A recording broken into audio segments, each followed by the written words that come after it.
Then I'm going to say a little about the Obama administration. Then I'm going to talk a bit about the Republican Party, and then have a look at the political culture of the United States, and just conclude with the impact of China, because I think that that's going to be the real dilemma. So looking at the introduction, there is a suggestion that Obama has been too saintly in the White House and may only serve one term. In other words, he's a Jimmy Carter type figure. Jimmy Carter was also seen as too saintly, excellent as an ex-president, but not very effective when he was in office as president. And so there is this speculation that perhaps Obama will only get the one term in office and will be defeated by Romney. If there is a Romney victory in a couple of weeks' time, then much of next year will be spent in trying to assemble the administration. So in other words, that the White House is different from the Australian politics. In Australian politics, a Prime Minister comes to office and immediately there is a government apparatus around him or her. In the United States, when a president comes to office, he has or she has to spend a lot of time assembling all the ambassadorial positions, all the ministerial positions, all heads of government departments. So it can actually run on for much of the first year. So it's a very big undertaking. So if Romney does win, then don't expect too much from the United States in that first year in terms of new initiatives. Meanwhile, whoever does win next month, the United States has been blindsided by the rise of China, which I'll look at later on. The problem is that for the last 11 years, I think America has been too focused on the so-called war on terror. And because it's focused so much on a handful of Islamic terrorists, it's overlooked the rise of China. And now it's beginning to wake up to the problem, but it's too late. The Chinese, in fact, some people are now speculating about China overtaking the United States economically in at least the next 10 years, may even be 5. So the implications for Australia is that America has got 3 choices on Asia. One is that it can just simply leave Asia. The second is it will try to oppose the rise of China. Or thirdly, it'll need to accept China as an equal partner. It's very difficult to educate Americans in an election year, and so it's very difficult for that third option, but I think that's the one which the Americans ought to be following. So that's by way of introduction. Let's look at the Obama administration. Obama has modelled himself on Abraham Lincoln. So he's a person from Illinois. He's a person with limited experience in the Senate. He was, of the 100 senators, his seniority was number 99 when he ran for the White House. He was someone who saw himself as trying to unite the country. The problem is that the Republicans have not given him a good run. They've tried to block him at every point. So his economic reform program kept on being blocked. And as a result of Republican obstinacy, the United States has lost its AAA rating. We now have a better credit rating than the United States. So the Republicans deliberately have destabilized the economy to make life difficult for Obama, because they want to make sure he's only going to be a one-term president. So he had 2 good years, then he had the midterm elections, and since that time it's been downhill. And in fact, the new Senate leader, after the midterm elections 2 years ago, said his number 1 priority was to make sure that Obama didn't get re-elected 2 years' time. So the Republicans have been willing to play politics with the economy. Perhaps being black really has been a disadvantage for Obama.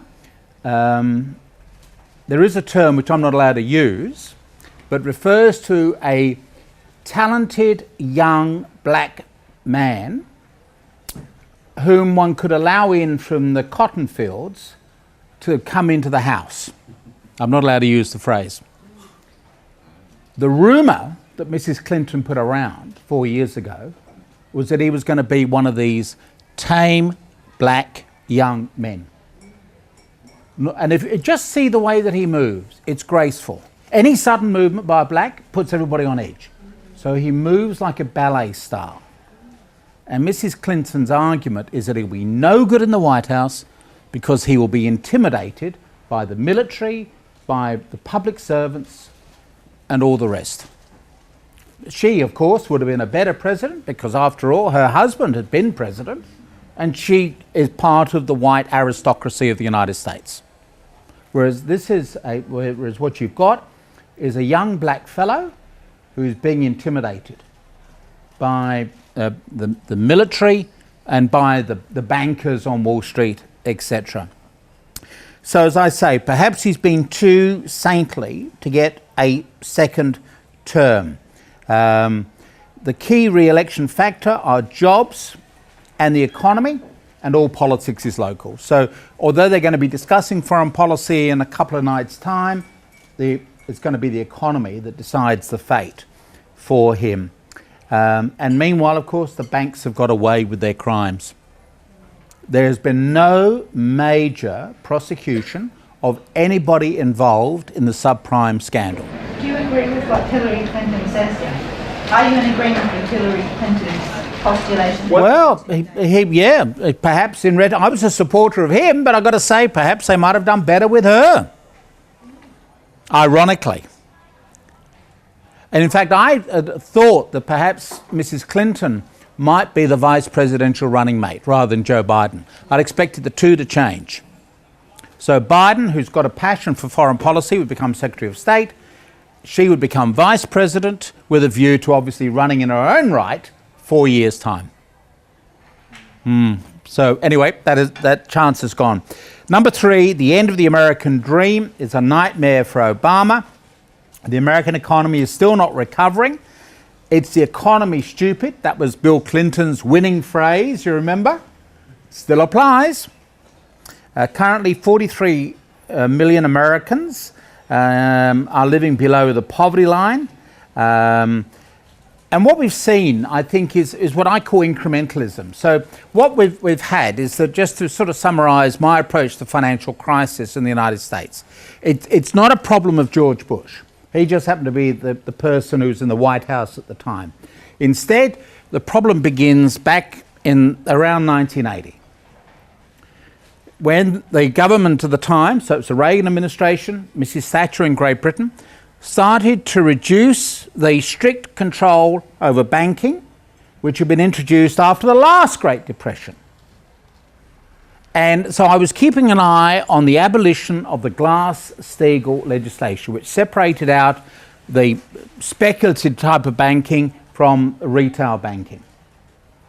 That actually occurred at the time of the Clinton administration. So when they abolished that piece of legislation, which goes back to the Great Depression, when they had abolished that, I knew that the American banking system was now just ticking away the years before the collapse would come. And that effectively was in August of 2008. Which legislation is that? Glass-Steagall, which hopefully is somewhere on that handout. Yeah. So it's the Glass-Steagall legislation. When legislation goes through the Senate and the House, the two politicians involved get their name on it. So we talk about Dodd-Frank. We also talk about the earlier one was Glass-Steagall. So Mr. Glass and Mr. Steagall. So it was their legislation that separated out the banking system to prevent speculation. But then from 1980 onwards, all that legislation started to be chipped away, and it was at the time of the Clinton administration that they actually abolished Glass-Steagall. And then, as far as I was concerned, the American banking system was really on the countdown to collapse. Good. My father used to say exactly what you're saying. So how come so many people knew it was going to cause this collapse and they still went ahead and did it? What's the intent of doing that? Greed or? It was greed. Yes, greed. Yep. Next question. It's as simple as that. How was it promoted to the populace? Most people don't do economic history. Remember, Joe and Mary Sixpack are wondering about Hollywood celebrities. They are not thinking about the stability of the banking system. If I'd been giving talks here on banking there would have been this sort of glazed expression on people's faces. Now, of course, you come alive because your banking system's under threat. But prior to that time, banking was seen as a boring activity. And the argument for President Reagan or Mrs. Thatcher was that we'd gone for so long without a banking crisis, we can start to try to reduce the red tape. Now, Thatcher and Reagan did not set out to destroy the banking system. So this is what's called incrementalism in political science. So incrementalism is when you take a small step, another small step, another small step, and then when you look back, you're amazed at how far you've travelled. So nobody set out to destroy the banking system. But what has happened is that these series of stages took place and then the whole thing fell apart. It just happened to be that George Bush was in the White House. I don't hold George Bush responsible. He just gets the blame. I'm happy to blame him for Iraq and Afghanistan, but you can't blame him. The seeds of that destruction were planted many years earlier. He just had the misfortune to be in the wrong place at the wrong time. It could be more to do with when Reagan and Thatcher were deciding that whatever policies they had in mind, letting the banking deregulate were for other purposes, more involved with banks having more control, period, and looking for a vehicle to make that happen. Well, I think there is a general feeling that corporations run the world. Yeah. Right? And more corporations running after that. And really politics is a waste of time, which goes back to Joe and Mary's six-pack. Yeah. Because in a sense, they know in their bones that whatever they do is irrelevant. And that comes out in the presidential debates, that when you look at what Obama and Romney are discussing, I'm leaping ahead of my handout, but when you look at what they're actually discussing, it's very narrow. These broader issues do not get articulated. No debate over, say, environmental issues. No debate over peak oil. No debate over peak fish, which is another one that I'm now coming across. A big one, yeah. So that's not being discussed. It's a very narrow frame of reference. And I think Joe and Mary's six-pack realise that it's all a waste of time. After all, half Americans won't vote in 2 weeks' time. Voting is not compulsory in the United States. More Americans vote in American Idol than they will vote for the presidential election. Is that for real? Yeah. Is that for real? It is for real. Does the population vote for American Idol? Yeah. Wow. Wow, that's incredible. It's not that it's disgusting, it's just that they know that they can't do anything and they're not being referenced. So you're going to fight out of it. Yeah. So it's the corporations. You know, you're really handing control over to the corporations, and it's the corporations that have the dominant role in society. And they're actually programming you not to vote, aren't they? Yeah. Really? Yeah. That's the real game. And my father's on the gang. Corporations just run by a small handful of people in the world. No, I think you're into conspiracy theory. That's what Brian Wilshire would cover. I don't think it's quite that simple, but clearly when you're locked into a corporation and you're right at the top, it depends a lot on what's being done lower down in the organisation. And to a large extent, you don't understand what's going on in the organisation. Going back to the global financial crisis, there's a great memoir of the crisis written by the governor of the New Zealand Reserve Bank, because the historian of the Reserve Bank said that she wanted to interview him to get his recollection, because it's been such a major event in world history as well as New Zealand history. And he reminisces about the time that just before the crash, he was at a meeting of central bankers when a young economist explained what was going on in the banking system. And the economist said, "I'm sure you probably don't understand a word that I'm saying." And these reserve bankers all had to agree, which would have included the Australian one, we don't understand what's going on. We don't understand derivatives. I was doing a job in Paris a couple of years ago, and the other speaker that morning was the guy who broke the Barings Bank. And this is Nick Leeson. And Nick was working for Barings and was sent out to speculate in Asia on behalf of Barings, one of the world's oldest banks, the Queen's Bank. And the auditors would come out from time to time. He was destroying the bank, but he was covering it up in the hope that eventually he'll strike it good. The auditors would come out. They didn't understand what was going on. The directors of the bank certainly didn't understand. And meanwhile, he was just digging himself deeper and deeper into a hole. No one could supervise him because no one could understand what on earth all this speculation was all about. And that's the problem if you're running a corporation. You can certainly be a CEO, but the problem that you've got is that you're not necessarily fully aware of what's going on. That's clearly what's come out with the subprime crisis. People just pushing the envelope a little more, a little more. And eventually, just like an elastic band, the whole thing snaps. And that's what we've seen. Let me move to the Republican Party. It's also called the Grand Old Party, GOP. So it's the older of the two political parties. So it's number 4 on your handout. So the modern Republican Party began in 1860, and Abraham Lincoln was elected as president. He took the United States through the Civil War, 1861 to 1865, and he set his party on the path to political domination. That's why it's called GOP, the Grand Old Party. In these days, most political and economic power in those days was in the North, and this was firmly Republican. So, going back to the Civil War, Abraham Lincoln was the leader of the Union, based in the North. So his power base was in the North. Down in the South, no one could ever bring themselves to vote for a Republican candidate, because that was the party of Abraham Lincoln. And so what we have seen over the years is that the Democrat Party developed 2 wings. One was fairly modern and progressive.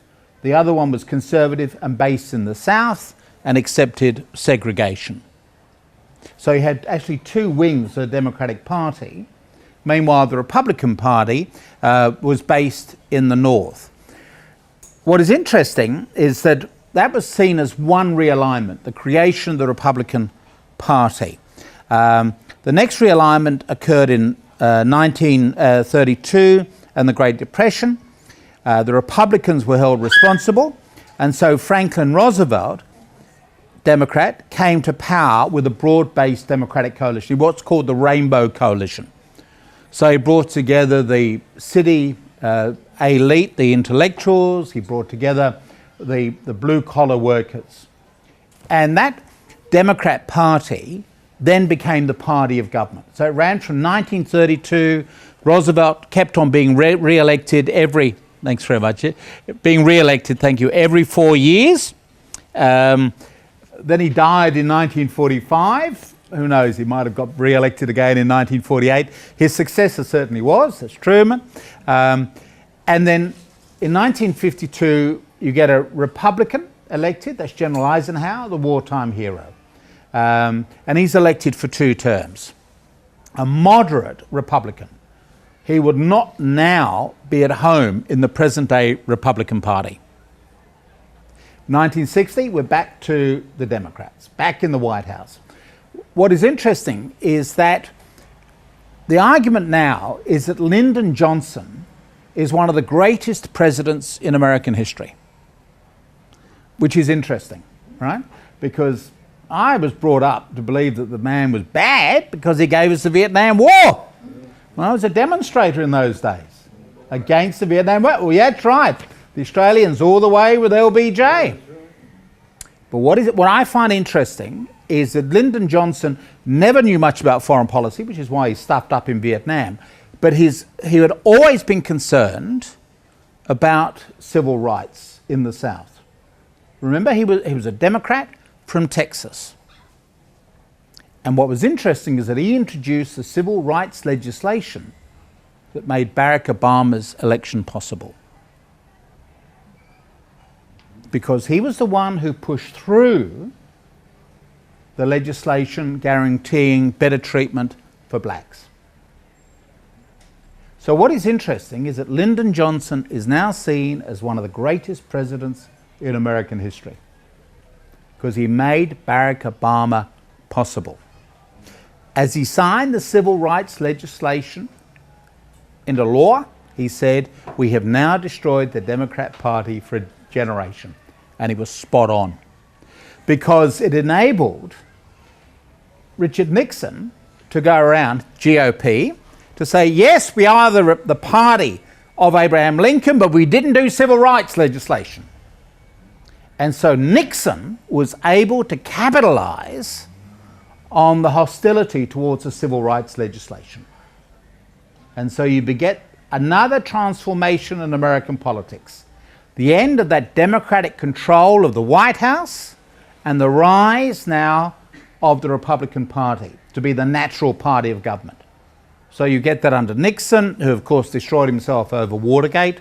Then you get Jimmy Carter, this sort of brief flirtation with this saintly man in the White House for 4 years, defeated by Ronald Reagan. It's morning in America. We're not interested in somebody trying to educate us about the oil crisis, about these environmental issues. It's morning in America. One of the first things Reagan did when he got into the White House, that he took down the solar panels that Jimmy Carter had installed in the White House. I might just say there's been an interesting discussion to find out what happened to those solar panels. We have found them. They went onto the roof of a liberal arts college in New England. And Obama was thinking about reinstalling them, but of course technology has moved on. So we do have solar panels back on the White House, but they're not the original ones from Carter because technology has moved on. But what is interesting is that after 4 years, Carter was thrown out of office. You then get this Republican avalanche. So you get Reagan, it continues all the way through, a brief flirtation with Clinton because the Republican Party was beginning to split itself, and Clinton got in on the basis of the Republican vote being split. And then, of course, Bush has got in. What is interesting now is what has happened to the Republican Party. As I say on that handout there, ironically, the Republican Party is now in the South, is for the stronghold. There is a rump of the Republican Party, which is a conservative heartland. So it's the South and it's the mountain states. And George Bush's grandfather, Grandpappy Prescott Bush, who was a Republican in New England, they now have no presence in New England. It's down in the rump of the South and the mountain states. There's been a really dramatic realignment of party politics. Now they're gambling on Mitt Romney, who's a Mormon. In my view, that doesn't make him a Christian. It's an interesting faith, but it's not Christianity. Or at least it's a homegrown version of Christianity, if you like. But what's interesting is that Mormonism is a growing faith. You join Mormonism, you become rich and successful. They've got rid of marrying several wives. Strictly speaking, mainstream Mormonism is back to one man, one woman. But at one point, of course, they did have polygamy, which is why they were hounded out of some of the states on the eastern seaboard at one point. So it can be very, very interesting to see if Romney is going to get in. The problem with Romney is that his power base is Massachusetts, which is a liberal state. And so there are a number of GOP members who think this man is not conservative enough for us. You've got a lot of blue-collar workers who are saying, Mitt Romney looks like the man who sacked me. Remember, this is a man who is a financier, not an industrialist. He is someone who's made money by taking over companies, asset stripping and the rest. He's extremely rich, but has got it partly through the deindustrialization of the United States. So there are a lot of there are a lot of conservative Republicans who may vote for Romney by holding their nose, to use the American expression. You sort of vote. I don't want to, but on the other hand, if I don't, that black man will get back in. And the fear for them is that a president in his second term in office knows that he will never have to worry about another election. So he will have a free hand. The problem is that if the Republicans control the Senate and the lower house, he'll have difficulty getting his legislation through. But Obama doesn't have to worry about another election ever if he wins in a couple of weeks' time. So it's very much touch and go. If you gave Australians the vote, it'll be a landslide for Obama. Or anybody in Europe, it'll be a landslide for Obama, but not in the United States. So you've got a number of problems for a victory for Obama. One, obviously, is that it's not compulsory voting. So a lot of people just won't bother. Also, after the schmozzle in the year 2000 election, President Jimmy Carter, who now runs an election monitoring system, was asked, will you monitor the 2004 presidential election? And President Carter said, no, I can't, because American election procedures are not up to international benchmark standards.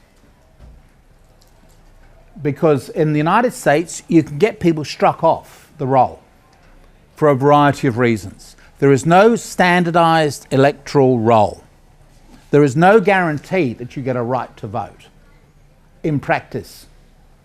And so one of the things that's going on at the moment is they're just finding ways of excluding people from voting. When they turn up on the day, they'll say, sorry, you've got a prison record. Sorry, you're not on the roll. So you hear in Australia, we are the international benchmark standard. The secret ballot overseas is called the Australian ballot. The Australian Electoral Office actually supervises elections for other countries. So the newly independent Namibia, Southwest Africa, Cambodia, after the overthrow of the communists, those elections were conducted by Australian officials. We are the international benchmark standard. The Americans are well below that benchmark standard. So on top of everything else, another problem for Obama is that there's no guarantee that even if his supporters turn up to vote, they're going to be able to exercise that right, because others might have blocked them. And it varies considerably, as I say, from one state to another, one county to another. No standard electoral roll. Let me just say a little about the political culture, number 5 on the handout. We have a polarized political culture in the United States and, of course, here in Australia. We've moved from broadcasting to narrowcasting. So broadcasting is when you have a small number of stations transmitting to a large number of people. Narrowcasting is when you have a large number of stations transmitting to a small number of people. So if you run a small local radio station, that's narrowcasting. If you're not a broadcaster, you're a narrowcaster, because your radio station is just covering a small area. So there are now very few national events outside of sport. Viewers get 24 hours of the same party line. So if you're in the United States, you can watch Fox for 24 hours, or CNN, cable news network, or the Clinton news network for 24 hours. And of course, some of the stations are rabidly anti-Obama. And some claims just keep getting reported. For example, that Obama was not born in America. That's called the birther movement. And Obama is really a Muslim. That's another argument. Because remember, his middle name is Hussein. That must mean that he must be a Muslim. And Obama has a bumper sticker on the presidential limousine reading, "Workers of the world unite." Now, these are all untrue, right? But I'm just simply listing it because if you're listening to American media outlets, that's what you will get. Even though it's nonsense, that's what you get. And you can get away with it in narrowcasting because you have your own audience and you're just feeding them what they want to hear. The other problem, as I already said, is the voluntary voting.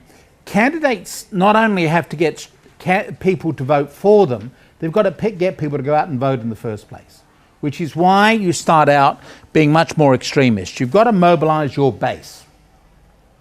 In Australia, politicians can take their base for granted because you're either going to turn up to vote or you'll be fined $65. So in the United States, you've got to mobilise the base. But the base need not be large, but it must be loyal. The genius of President Bush, his name is Karl Rove, who is very active, by the way, to get rid of Obama at the moment.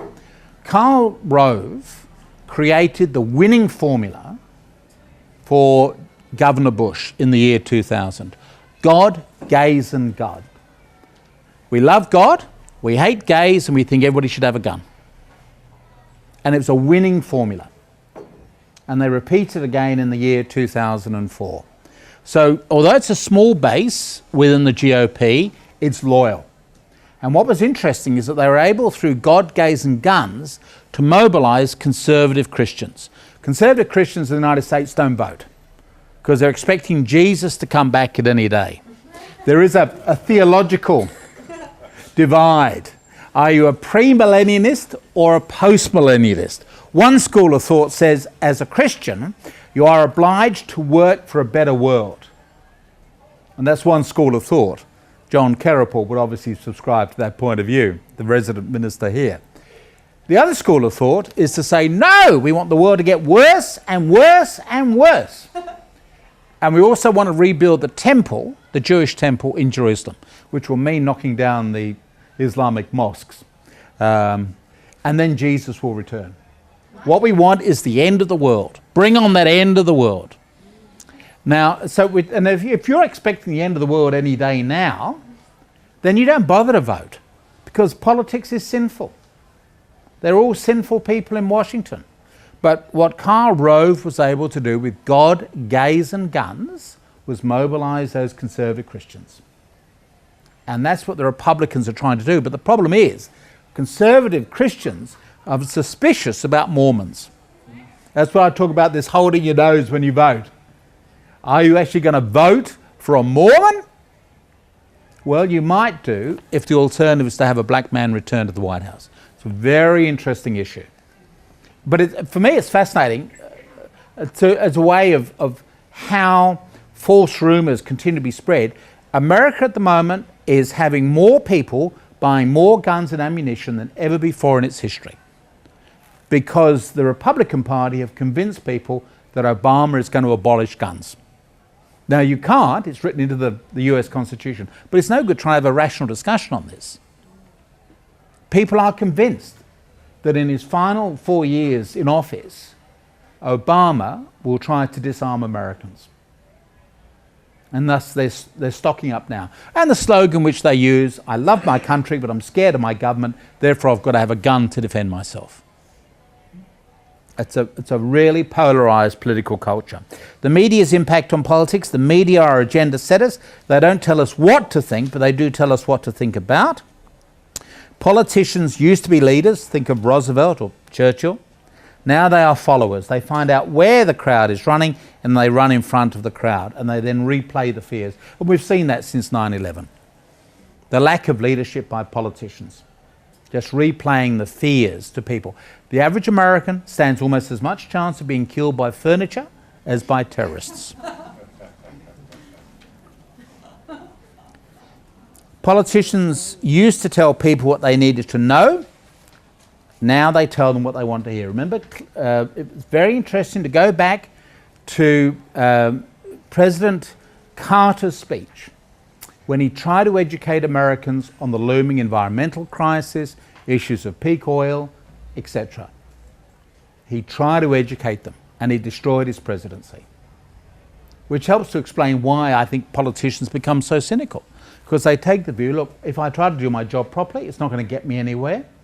Therefore, I'm just going to get into office and loot the office, as we've seen with the former Speaker in Australia, and making as much money as he can while he's in office. Meanwhile, the media divide the nation and multiply the ratings. There's also the role of narrative or spin.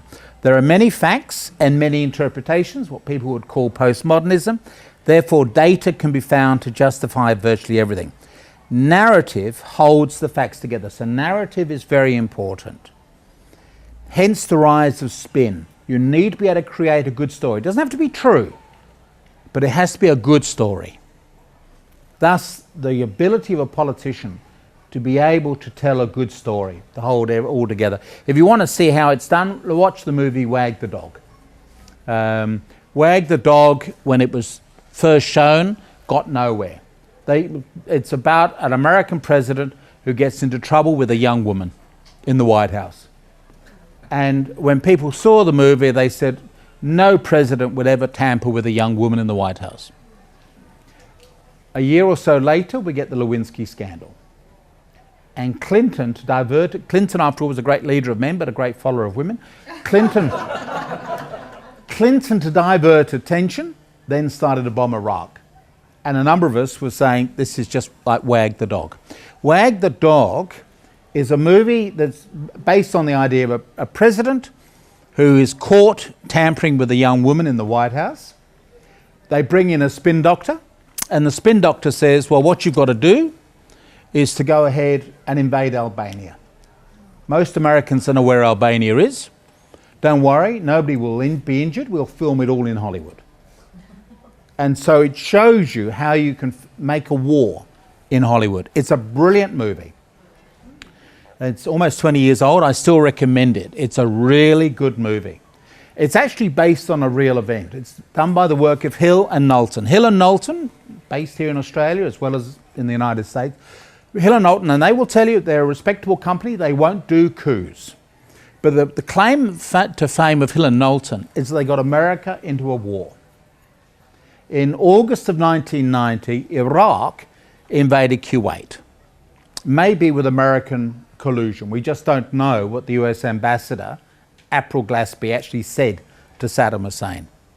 But the Kuwaiti royal family, not trusting the Middle East, always kept the money in London, had to find a way of liberating the country from Iraq. And so they employed Hill and Knowlton to get America into the war. And the turning point was the testimony given by a nurse to the US Congress about how she had seen Iraqi soldiers go through the hospital in Kuwait City throwing babies out of humidicribs. It was a brilliant performance. And immediately afterwards, those dumb politicians voted to go to war against Iraq. As we now know, she was not a nurse. She was the daughter of the Iraqi ambassador in Washington, trained by Hill and Knowlton. During the training, she said to Hill and Knowlton, the politicians, when they interview me, will recognize me. And Hill and Knowlton said, no, don't worry. To them, all Arab women look the same. And so she pulled off a remarkable performance. This is all now written up. None of this is top secret. It's all now written up. Hill and Knowlton have actually explained how they were able, through their skill, to get America into that very unpopular war to liberate Kuwait. It's quite, and so that idea was taken as the basis of that later movie, Wag the Dog. So it just shows how politicians can be manipulated. An earlier example of this, by the way, was back at the Gulf of Tonkin incident in 1965, whereby America stepped up the war in Vietnam. The Americans stepped up the war because the Vietnamese had attacked American warships in the Gulf of Tonkin off the Vietnamese coast. They didn't attack them. The two ships were so nervous that they mistook the sound of rudders for being attacked. And they then fired it elsewhere into the dark night. At the time, people were suspicious that this attack could have taken place because it was a pitch dark night. How would they have seen the American warships to attack them? What was interesting is that the Gulf of Tonkin incident enabled President Johnson to then greatly enhance the war in Vietnam. Years later, Robert McNamara, who was Secretary of Defense, was in Vietnam with his former enemies, reminiscing about the war, which he recognised was a mistake. And Robert McNamara said, well, that Gulf of Tonkin incident, did it really take place? No, General Zapp said. Then why didn't you just issue a media statement? We could have avoided a war. And General Zapp said, but we were the toast of the communist world. Our handful of soldiers were being held up as heroes because they had taken on and defeated 2 American warships. And so the North Vietnamese didn't complain that it was all untrue. And so the Gulf of Tonkin, look it up in the history books, an event that never took place, triggered the Vietnam War. But the politicians almost unanimously voted to authorise the going to war. So there is a record to this. So Joe and Mary Sixpack, who are sceptical about voting, will know that may well be it's a waste of time with the politicians because they just get stampeded into it, in all of these activities. So that's the role of spin. You've just got to be able to tell a good story. It doesn't have to be true. You just have a good story to mobilise people. Warships are being attacked by the Vietnamese, or the Iraqis are throwing babies out of humidicribs in Kuwait City. You just got to have a good story. That's the role of spin. That's how you mobilise people. Let me just conclude with the impact of China. there's now talk, I think, of a new economic model. We talk a lot about the Washington Consensus. So the Washington Consensus consists obviously of the US government, the International Monetary Fund, and the World Bank. And they've had since World War II an economic model that has worked well in the West. So it's free trade, free markets, free movement of ideas. What I find interesting now is the rise of the Beijing Consensus as a reply to the Washington Consensus. The Washington Consensus is bankrupt. It's given us the global financial crisis, which may well roll on for several more years. I've just come back from Europe. The situation there is really grim. The United States, let me just say, for those of you who want the link, I can give it to you. There's a remarkable little video that's just been made, runs for about 10 minutes. It's actually a very boring narrative. It's written by an accountant from the South, so it's a very nasally twang, but he makes a very interesting point. He's actually read the President's budget statement, and there are three big costs for the United States government. So one is the cost of government itself, which is either security, Department of Defense, FBI, or health, education, welfare. That's one. The second is what's called entitlements. So there's pensions, medical expenses, etc. And the third is repayment of the American national debt. On another page in the presidential's budget statement is an examination of all the money which the government can call on. So it's corporate taxes, income tax, etc. What is interesting is that even if you were to close down the American government, sack everybody, from the president down to the private soldier, and sack all the civilians, get rid of the entire United States government. The problem is that the costs of paying the entitlements, pensions, welfare costs, the welfare benefits, and the servicing of the American government debt is less than the amount of money that you collect through income tax and corporate tax and fees and charges. That issue is never discussed by the presidential candidates. It means that the American debt can never be repaid. You can never make enough money. Now, what you've got to do is you should then cut back on those entitlements, which is what they're doing in Greece at the moment, and what they've done in Great Britain. That's why we had the demonstration, if you're watching Channel 7 this morning. They're having to cut back. So that's the really ultimate dilemma. So in a sense, the Washington Consensus has bankrupted America and is bankrupting a lot of Western Europe. It's a very good statement, but it's done in a dreadful nasally twang, but I'm happy to give you the link because it's a very interesting little video clip for 10 minutes taking you through government accounting. So that's the Washington Consensus. The Beijing Consensus is obviously based on the Chinese government system.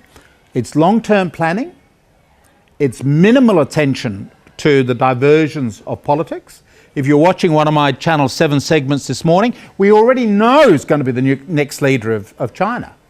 Just before the election's taken place, it's going to be Mr. Xi. Mr. Xi has worked his way up. That's the way they do things in China. It's a long-term planning agenda. They don't lurch from one crisis to another. They put money into infrastructure. Remember, we have just had the longest economic boom in Australia's history. And the Howard government gave it back as tax cuts, which we then pissed up against the wall. We should have used that money to build railways and irrigation systems, employ nurses and teachers, etc. And we've squandered it. In China, they just simply ensure the infrastructure is there. And so the Chinese, I find fascinating the attention now being given to the Chinese economic model. So you keep your head down, keep your nose clean, you keep out of trouble. And you make a lot of money. And same with Japan. Yep. So it's very interesting, this new model which is emerging. Because clearly things have gone wrong in Washington. It's no longer able to be that beacon of what we thought it would be, the beacon of democracy, etc. And meanwhile, of course, Washington itself has changed since 9/11. We've now moved towards a surveillance state. Helen Brooke has done a TED Talk. I don't know if you're familiar with TED Talks. Helen Brooke is the journalist who broke the parliamentary expenses scandal in Great Britain. And she used freedom of information legislation. It took her 5 years because the government kept trying to block her, to find out how parliamentarians have been using parliamentary expenses to pay off mortgages, rent porn videos and all sorts of things. She eventually got it. It's a brilliant TED Talk, but she actually talks now about the surveillance state that we're heading into. And the chief of police in the United Kingdom has said that they want to have complete access to every internet access that people make. And we've got legislation, identical legislation, going through Canberra at the moment. In other words, we're moving into a surveillance state. So we talk about Washington freedom, but in fact, since 9/11, we're moving increasingly into a police state ourselves. So just follow the Chinese model, keep out of trouble, focus on a long-term agenda, keep your nose clean. Sorry? And have a surveillance state, which we're going to get anyway. But the corporations want that, because then they have the ability to sell stuff through this fear paradigm that they're trying to introduce and keep. Yeah. And I think also what we've seen is a change from citizens to consumers. So what we're really saying, don't worry your head about these things. You know, it's Joe and Mary's six-pack again. Don't worry your head about these things. Just leave it to us and go out and buy a new car in the meantime. That's intentional. Yeah, it's intentional. And that's been going for decades. And as long as we've got the environmental resources, they're okay. But what happens if the debate over peak oil is correct? And that's around 2040, we start running out of the easily available stuff. And it gets more, it's not going to suddenly disappear. The Stone Age didn't end because we ran out of stones. But what we will see is the cost of petrol going up. And don't forget that we live in the petrol era. See, this is why it goes back to the talk that we gave here in 2011. You see, we need to be able to control people, right? This is one argument. We've got to be able to control people. We're in for a very rough ride in the next few years. Leaving aside the environmental matter, we've got the economic crisis, right? We've got to be able to control people. Now, we know we can control Australians because they huff and puff, but basically they take orders. And the British will take orders. But the Americans have a constitutional right to bear arms. We've got to break their spirit. Now, one of the ways we can do that is by having them naked as they run through airport security. We've got to break their spirit. And so that's why we need to have these tough legislation. Obama has just signed into law the right of American forces to patrol American streets. That was banned after the American Civil War. Posse comitatus is the technical term. What we now have is that Obama he said, I'm signing it reluctantly, but he still signed it. It's still in law. So why did he sign it? Because there is this fear in the United States. And the problem is we've got so many Americans with their guns, we've got to control them. See, Australians we can control. Americans we can't. So we've got to snap their spirit, and we've got to be able to mobilise soldiers to be able to shoot them on the streets. Are you saying that the powers in America, both a lot of condoning and encouraging the use of guns, but there's also simultaneously a surveillance movement which is really focused on controlling guns? We've got to be able to, well, you can't control the guns. Remember, there's a constitutional right to bear arms. No, but, well, control the effects of people bearing arms. Yeah. Is that what you're saying? That's one of the issues, because within the people who run America, that's not the president, the people who run America realised we're heading into a very bumpy time.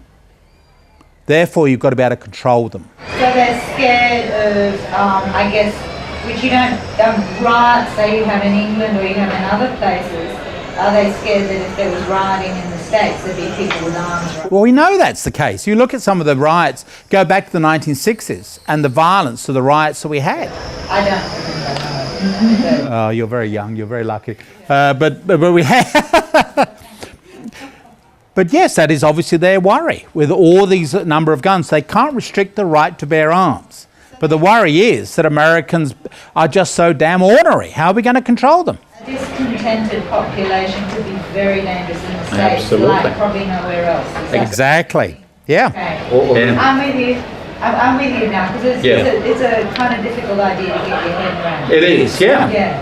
Yeah. So just getting back to that Washington consensus thing, you're saying that the consensus now is moving to Beijing consensus. In the circles you travel in, do you hear much talk about the US currency being removed as a reserve currency, either by a single currency or a basket? No, well, it won't be a single currency, and that the euro experience has shown that.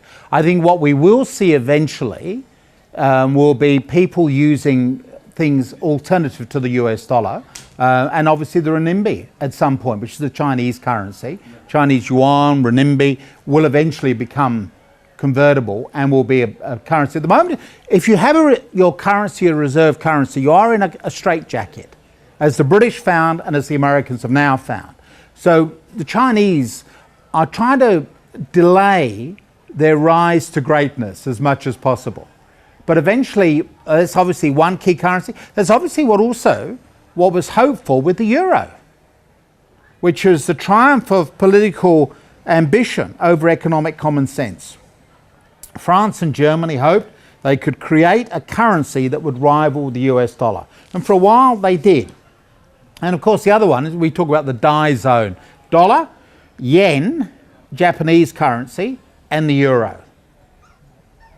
So certainly what is interesting is that when you end up with the Iran and the Arab oil states saying we will now denominate our contracts in a currency other than US dollars. That's what's actually happening. That's going to be the worry. Iran has threatened to do that. Iraq has threatened to do that.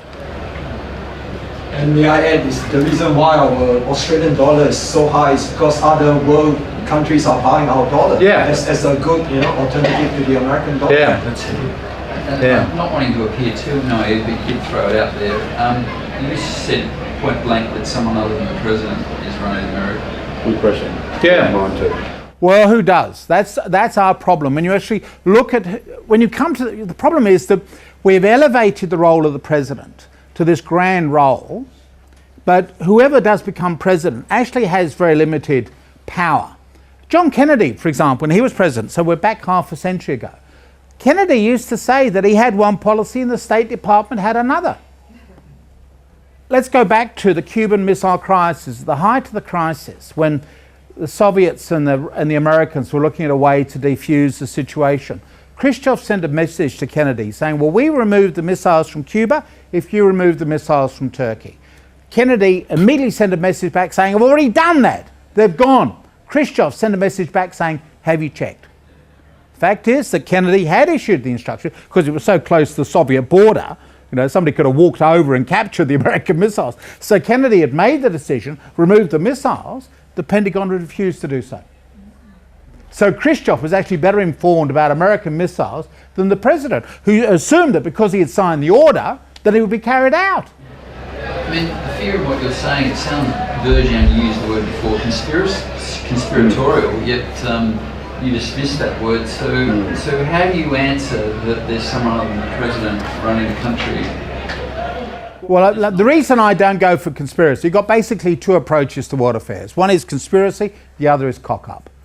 And I prefer cock-up. The conspiracy suggests that everything can be lined up in a neat little arrangement. I just don't see human affairs going that way. That's the in-between way. But what I see is usually one accident after another. But getting back to who runs America, who does run America? Well, power is dispersed. Going all the way back to Philadelphia in 1787, when they had the second go at writing the American Constitution, which is the version that's still in power, they deliberately separated out the power in the United States. They just got rid of one dictator, King George III, and they wanted, therefore, to disperse the power. That's why you've got a president, you've got a Congress, or executive, you've got a Congress, and you've got a judiciary. And each can overrule the other. So for a start, the president is not running America. He gets the credit being the figurehead, but he is not running it because he can be stymied, as we've seen, by an obstructionist Congress. In one sense, an Australian Prime Minister is in theory more powerful than an American president, because if you are Prime Minister, you can guarantee to get your legislation through the lower house. It can still be blocked in the upper house, but at least you can get it through the lower house. If you're a president, you've got no guarantee you can even get it through the lower house, let alone the upper house. See, so that's why I talk about the power in America being dispersed. But then also behind the scenes, behind those three arms of government, you've also got corporate power. And you've also got the power of pressure groups. The National Rifle Association is the most powerful non-governmental organisation in the United States. They've blocked every piece of gun legislation that presidents have tried to introduce. They're only doing that in the public forum, in the Senate, or with the President, or with the new judiciary. You're not suggesting that there's power outside of those bodies. Well, it's the power of lobbying of the corporations. You know, one of the things that came out of the Watergate tapes, which Nixon had to reveal, was the lobbying that went on. This is just quite coincidentally, when the tapes were released, they were actually trying to find the president obstructing justice. But they had to release a whole lot of tapes, which, by the way, you can hear if you go to Washington. You can go to the National Archives to listen into the president. What you also picked up, quite accidentally, are the companies making automobiles saying to the president, we don't want you to make it compulsory to wear seatbelts because it means an additional cost for us. So we've actually picked that up. So that's lobbying power. And look at President Obama's problems with healthcare legislation. America is the only Western country without universal healthcare. Obamacare has been a move in the right direction, but it's still not a universal system of healthcare. And that's the power of the lobbying. And if you take the legislation to clamp down on banking, you ended up with 10 banking lobbyists on average for every politician in Congress. But all that's still happening in the public domain. So the bit that you haven't pointed to is the money system itself. To how does the public domain control the Federal Reserve? Well, you don't. The Federal Reserve is an independent body. So what influence does it? Privately owned. Yes, privately owned. That's which is absolutely insane how that got through. That's an insanity. Well, because you don't trust politicians with money. And we've got the same pretty well here. It's the same thing. Very disturbing having private bodies controlling the currency. Well, it depends on, you're going to trust politicians or you're going to trust financiers? And the view is, do you trust financiers? Yeah, well, power corrupts.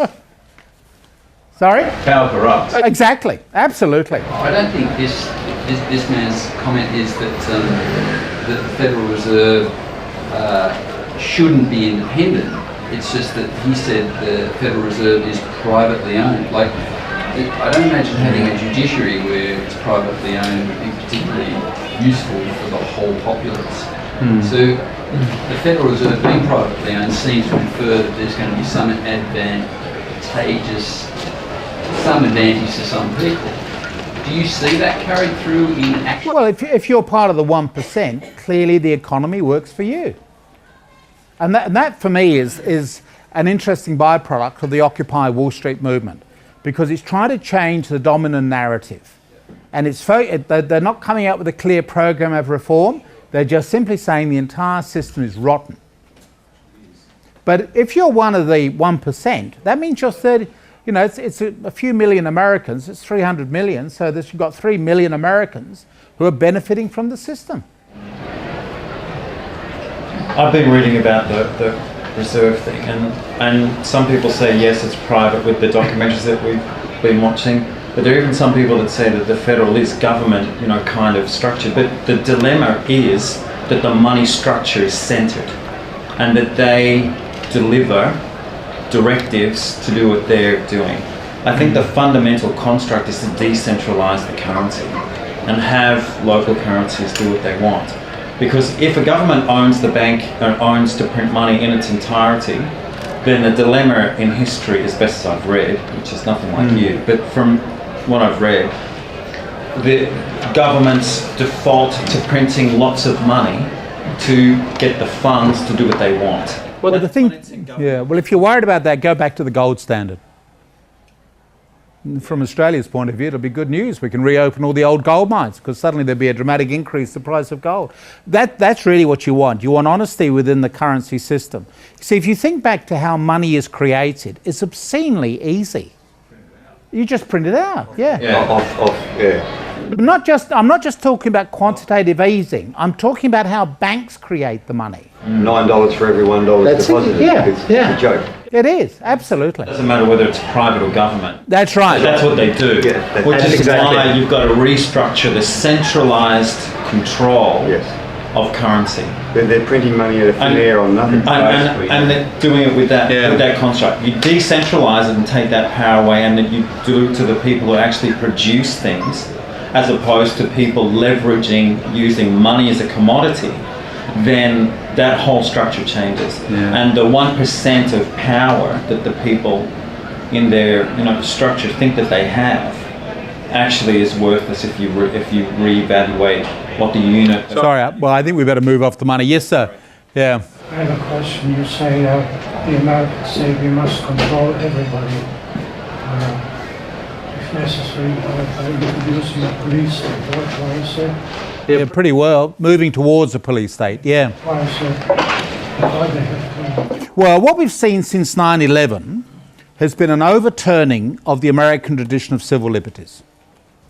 So if 9/11 hadn't have happened, it would need to have been invented in order to get this legislation through. So if you look at the Patriot legislation, which Clinton, by the way, tried to introduce. This is a copy of the enabling legislation. That's right, yeah. Exactly. And so you've got legislation which is the size of a small telephone directory, which just sailed through Congress. It was the previous incarnation was the Clinton administration, after as a form of gun control, blocked by the NRA. After 9/11, that sense of panic enabled the legislation to go through. And so in the United States now you have far more restrictions on American civil liberties than we had prior to 9/11. It's been amazing just how quickly those traditional liberties have gone in the last 11 years. And of course there are some people who will say, if what these people, the doomsters, are right about peak oil, peak fish, etc., and we're heading towards a more and more complicated situation, say around 2040, then government needs to be able to control people, because otherwise you'll end up with a free-for-all. Are you serious when you say that you don't see any conspiracy in any of this? Well, my problem with conspiracy is that I can't, because I'm so close to government, I just see how chaotic government is, and I can't see how it could be a conspiracy. Can I ask a follow-up question? The president before Kennedy, I think, was Eisenhower. Have you listened to his last speech and Kennedy's first speech on the secret societies? Right. How can you say there's no conspiracy theory going on? There's some pretty strong evidence there, Fair, mainly to do with the United Nations. Fair. They see themselves as a de facto world government. Look, oh golly. The UN has a smaller budget than the New York City Fire Brigade. It has fewer employees than Disney World. It has fewer employees than the New South Wales state government. It is not a world government, so don't even go off on that. If now I know, sir, where you're coming from, I know the rest of your worldview. What were those two presidents talking about? I don't know. President Eisenhower in his farewell address to Congress was talking about the military-industrial complex. He didn't talk about secret societies. There's nothing secret about it. Kennedy did in his very next, in his first speech, didn't he? Inaugural speech? No. No, not in his inaugural. Read it. Mind you, it's no I've watched it a dozen times. I've watched it and I'm freaked out by it, mate. And going, what are they talking about? I don't know what they're I don't know what you're talking about. Well, you should know. You're obviously a guest here, so with different respects that you're a wealth of information, you've got some access to some unique insights and unique people. Just wondering if the natives, the Americans, are they themselves getting restless as to what's being hoisted on them as far as the surveillance state coming up? No. They have been terrorised by the fear of terror. And when people are scared, you can do things to people when they're scared than when they're not scared. And also, Joe and Mary Sixpack have a very low political awareness, as we do in Australia. Yes, ma'am? Are we in the middle of the fall of the Western world? Would you say with China rising? Well, yeah. Well, I'm not sure. What part of that keeping control of, so the American government keeping control of the Americans, us being kept control of? Because if as the Chinese rise, well, the way I'm thinking, we're in the middle of a fall. Our ego is so big, we're being blindsided, and the government's going to keep control of us because as China rises, fear's going to come up, and anarchy will run through America, through us, but we don't have guns to take hold and run through the streets scared. Is that what's going on? Well, I think that in essence there's a lot of in that. I look at history, the last 500 years has been the European era, right? In the 1490s, the Europeans set out to explore the world. So we've had 500 years. That's why most of us in this room have got a white skin, even though this is black fella country, right? We have taken over their country. It's the last 500 years. What we're now seeing is not the rise of China, but the return of China. 200 years ago, China represented 1/3 of global GDP. Chinese. Sorry? 1 in 5 people are Chinese. Yeah. They tried, what is it? Numbers, raw numbers are not the key factor alone. You've got to have ingenuity. Now, what is interesting is that China did have a lot of numbers for the last 200 years, but they also had warlords, civil wars, etc. Now they're moving into an industrial revolution, and that's where the numbers count, because their numbers exceed the American numbers in terms of workforce.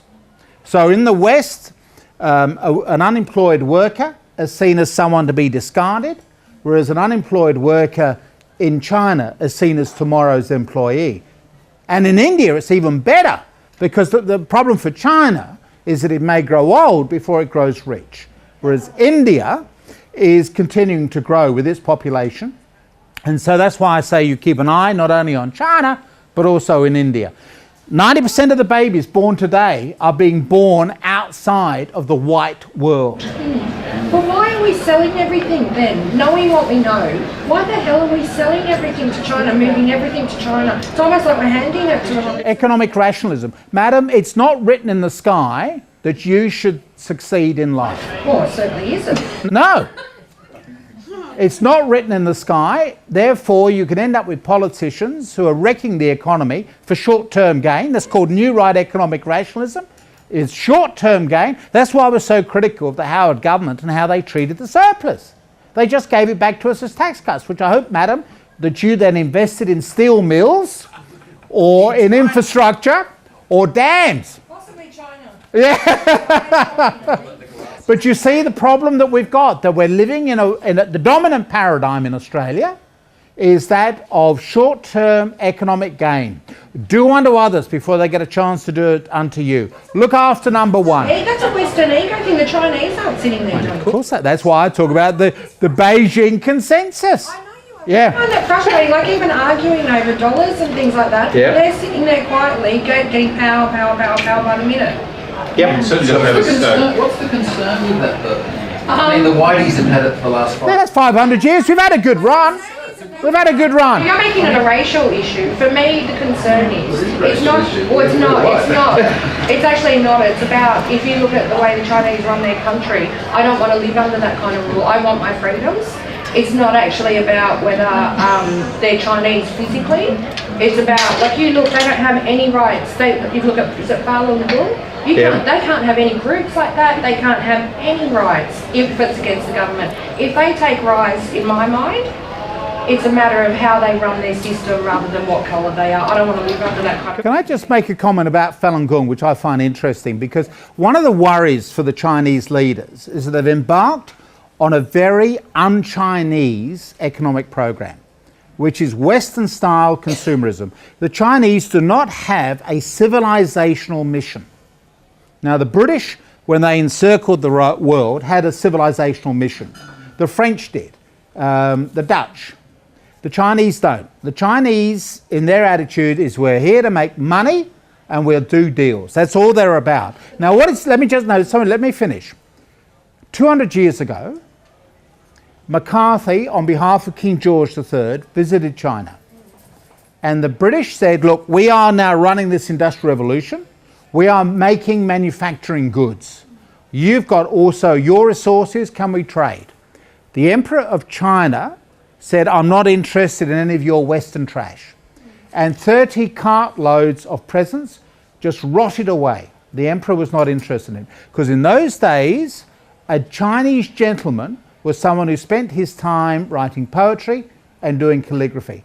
Deep in the, I think, in the minds of the Chinese technocrats is this memory of an earlier, more civilized China. Falun Gong, with its emphasis on spirituality, meditation, is a remembrance back to an earlier era and the values of that emperor 200 years ago. That's why they're clamping down on it, because what they're worried about is that Chinese will say, yes, why are we embarking on all this economic growth? Look at all the trouble it's caused in the West. Let's get back to our traditional Chinese values. It's so big, so they could have power. It's like what the American government's doing and what we're doing. I believe the Chinese government are doing it with them. That's why they're putting jails and people. It's about controlling their society. Was it this ideological battle? Oh, sorry, I better have another. Yes, sir. Club of Rome. Yes.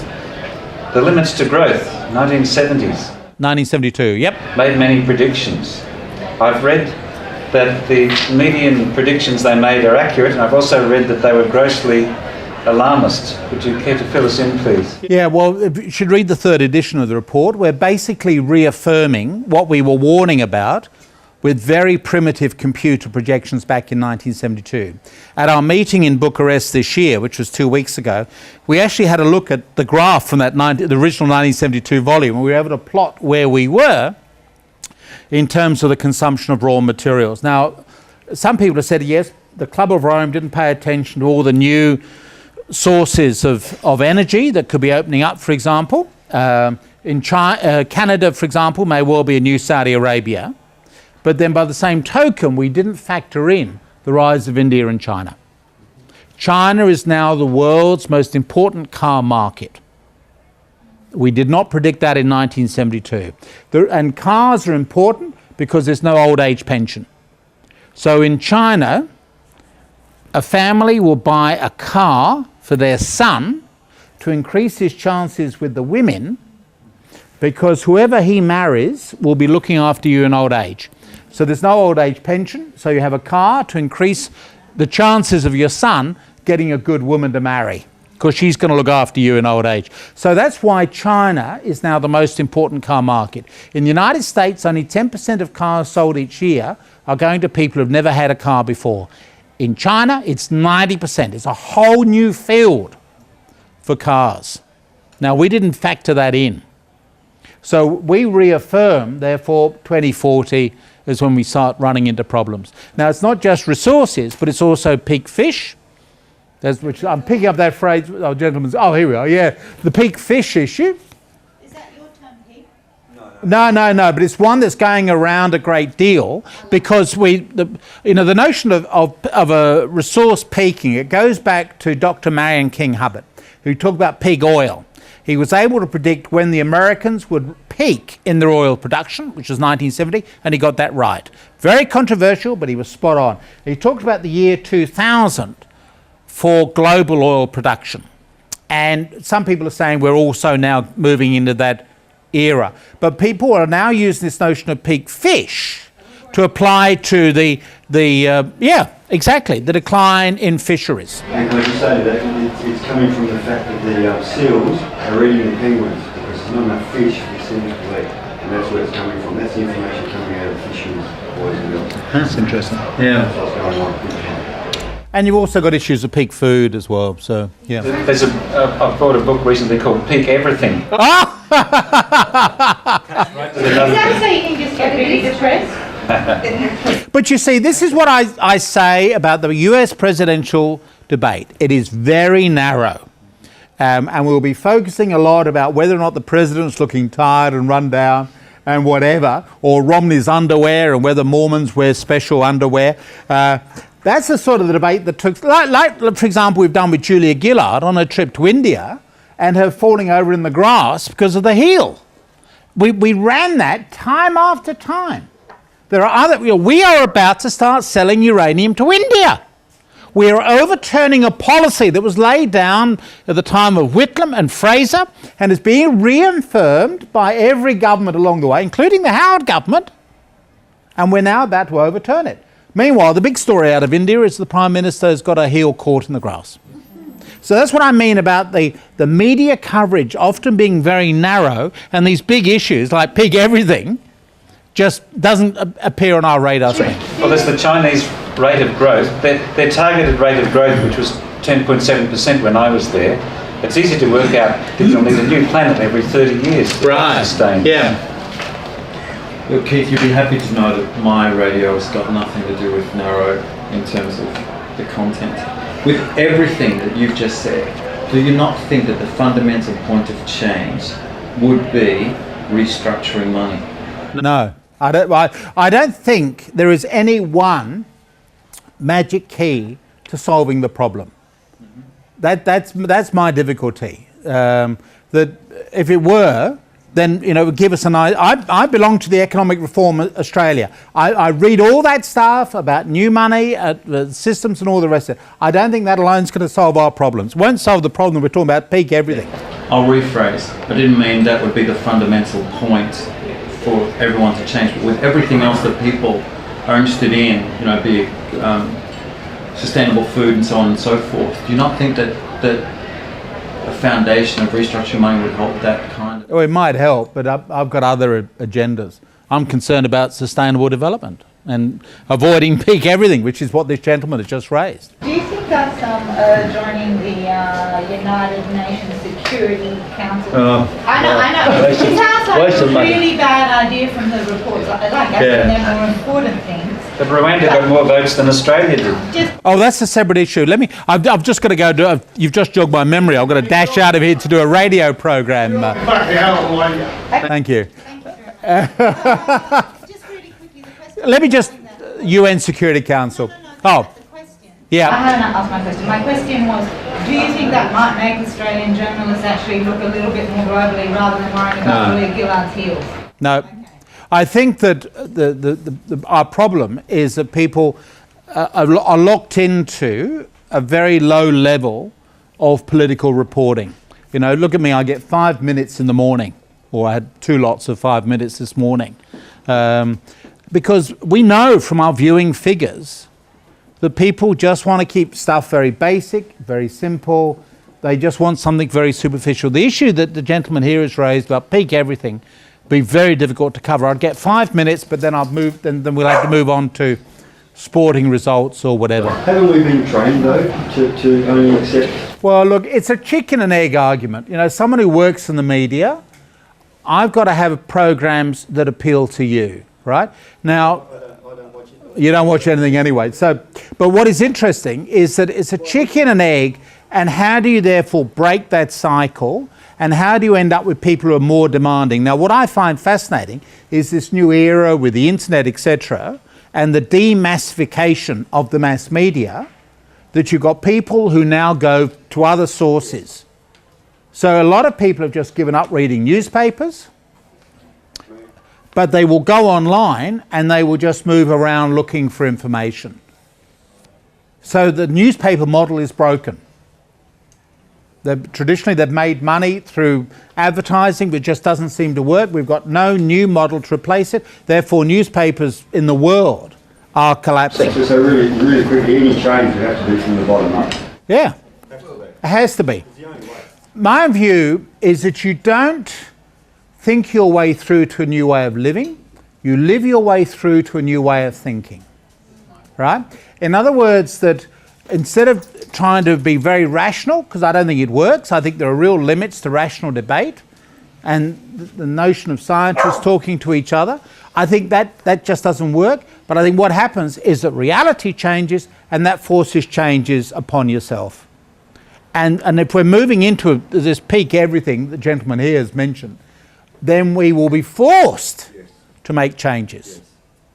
It's not going to be a rational activity, we're just going to be forced. In the same way that if you go back to 1932, when Roosevelt was elected at the height of the Great Depression, he was forced to reinvent the presidency. The notion of the modern presidency comes back to 1932. Because if you read the original American Constitution, the 1787 version, it's quite clear from what George Washington said that the driving force for change has got to come from the lower house. The complete lower house stands for election every 2 years. They're the ones who are closest to the voters. And so that Washington and the others said that should be the engine of change. By 1932, that had broken down. And so Roosevelt was forced to create what we now call the modern presidency.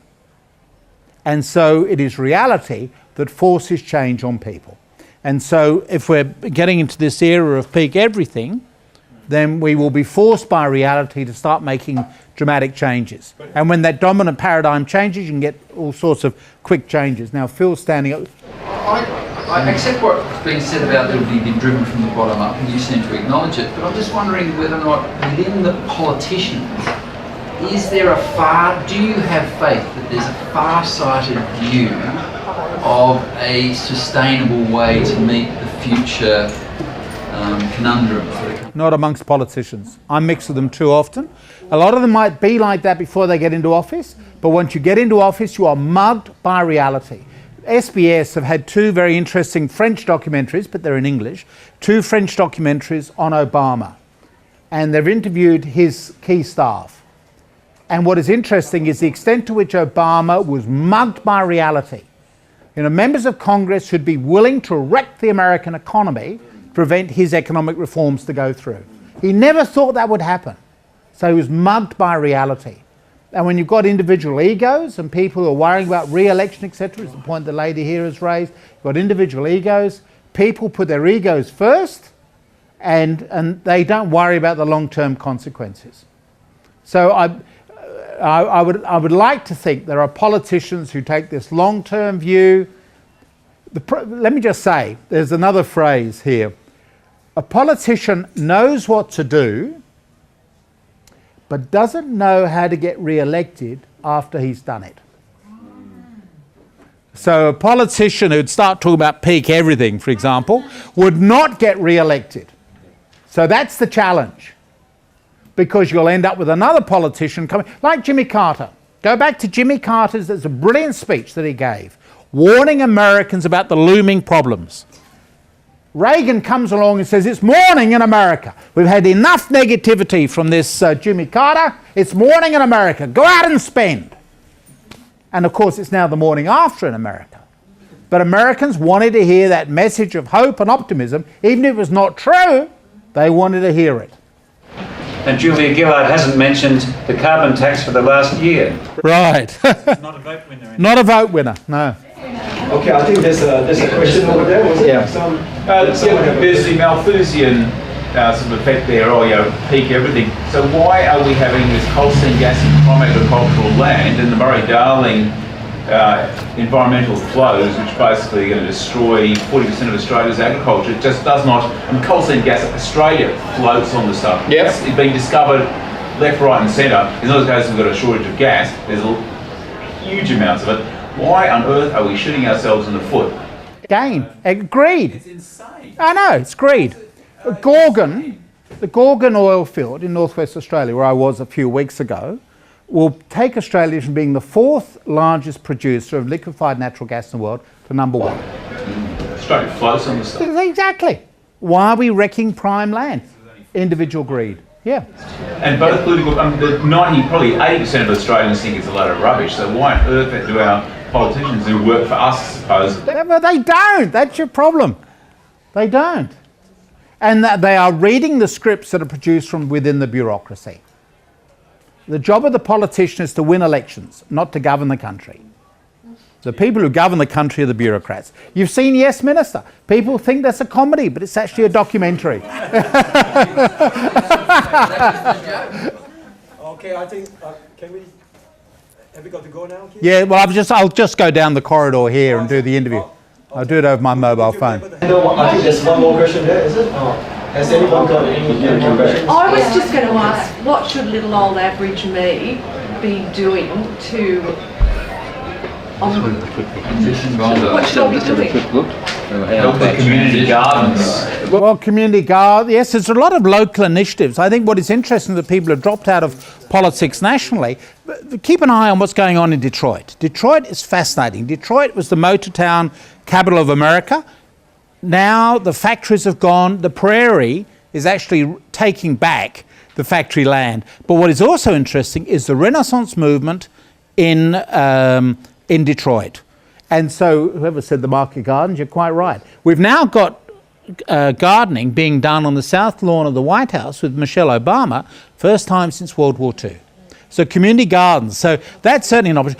Look at transition towns. There's a move now to create a transition Sydney. Transition towns are people who are getting ready. Sorry? It's already here. Transition Bondi. Excellent. So there are things that are going on, but they're being done locally. Because I think a lot of people just despair of what's happening nationally. There's a heap of stuff, and that goes back to decentralisation. Academically understanding what's going on. Oh, well, there are heaps of stuff, thanks to the internet. Without sitting on the internet all day, I mean, is there a radio station you can listen to while you're doing your gardening? Yes. Oh, well, here's one, if you can pick up the signal. Mine. I stream, so I'm not just local. Yeah, well, you can do podcasts and listen to it anywhere around the world. There's a heap of information that's out there. I have podcasts. Yeah. They're on the Facebook. And if you go to my website, you can get my podcasts as well from Sunrise and the ABC. It's a whole new world of broadcasting out there. It's interesting, because I better make this my final comment. At a time when there's speculation that humans are the global cancer, in other words, a cancer destroys is the host. Where it grows, it destroys it. There's also talk that we've now created the global brain, which is the internet. And Teilhard de Chardin and others who are talking about the development of some sort of global brain, we now have it through the internet. And we can share ideas. Like, for example, by now finding out about Transition Bondi, I've got a colleague, Noel Harrower, who's doing transition towns in England. And so here we have this sort of global network of people who will never meet each other, but all being influenced by Bill Mollison of permaculture, all the rest of it. Yeah. So all these things are happening, but they are not in the mainstream media. Because Joe and Mary Sixpack just want to hear about, the days of our drearies and whatever. The young and witless. Did you hear about Einstein arresting its bankers? No, but that's good. Yeah. That's on my thing, so you got to read about it. I better finish, Phil. Yep. Yeah, Keith, thanks very much. Lovely. Thank you.